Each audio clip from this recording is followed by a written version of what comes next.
Hi everyone, today we will talk about how to fix or how to solve Messenger. This person isn't available on Messenger. To know how to on messages, To know how to fix or how to solve Messenger, this person isn't available on messages. You should just go to settings like this. You will click. Then in this page you will go to apps, default apps, app settings. When you will see this list, you will go down to find the application of Messenger and you will enter. Then in this page you will go to click first stop. After that you will enter to storage. When you will see this page you will click clear cache.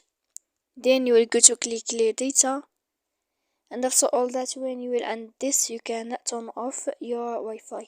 So please don't forget to support us by like and subscribe. See you next time in another video, and thank you for watching.